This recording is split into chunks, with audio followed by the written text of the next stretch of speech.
ქრისტეს შემეცნება შეუძლებელია თუ შენ არ იგზნობ მწვავე საჭიროებას გადამრჩენელის. ეს ძალიან მნიშვნელოვანია. ხოლო ადამიანს იოტისოდენად მაინც თუ რაღაცა ეგეთი წარმოდგენა აქვს საკუთარ თავზე, რომ ღმერთი რო ამბობს, მე ვარ, აი მე ვარ არის მე ვარ მარადიული არსება, იახვე რასაც ქვია. ანუ ის სიტყვა, რომელიც მოსეს უთხრა, მე ვარ მარადიული არსება, მე ვარ მარადიული მყოფი, ამას ნიშნავს სიტყვები წყობა მე ვარ. ხო და ამ დროს ადამიანი, ჩემნაირი ცოდვილი ადამიანი შემოგხედავს და შეიძლება სიტყვები არ გითხრას, მაგრამ მე ვარ, მე გეუნები, მე შევხედავ, ჩემთან ესეთი ურთიერთობა როგორ მე ვარს, აი ამ სიტყვებს იტაცებს, ამ საღვთო სიტყვებს იტაცებს ადამიანი და რა თქმა უნდა აბსოლუტურად შეუძლებელი ხდება მისთვის ქრისტეს შემეცნება, იმიტომ რომ მას არსობრივად მის მდგომარეობა ისეთია, რომ მას ხსნელი არ სჭირდება. რატომ? იმიტომ რომ კარგია, ისედაც კარგია, ესე ხედავს ის საკუთარ თავს. და მას ქრისტე არ ჭირდება, ქრისტე ჭირდება ღონიერი მეგობარი, ყოველთვის სასარგებლოა. დაგეხმარება, შენ ძალები სუსტი გაქვს.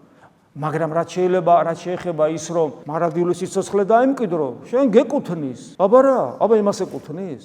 ეს შენ გეკუთვნის. აი როცა ადამიანს ეს ხედვა აქვს, იქ ყველაფერი დამთავრებულია. არაფერი იქ არ გამოვა. ეშმაკი რა შვება ამ დროს? ეშმაკი იმას აკეთებს, რომ თუ ადამიანში რელიგიური ცხოვრება სუსტად არის, მაინც არ უყვარს, ესეთი ადამიანები ეკლესიიდან მიყავს. ხოლო თუ ადამიანში რელიგიური ცხოვრება არის ძალიან გამყარებული ფანატიზმამდე, ის ეკლესიიდან კი არ მიყავს, პირიქით, უფრო მეტად და მეტად ეკლესიური ცხოვრებისკენ უბიძგებს, ძალაუფლებას მისცემს და თავის აი ამ ჯოჯოხეთურ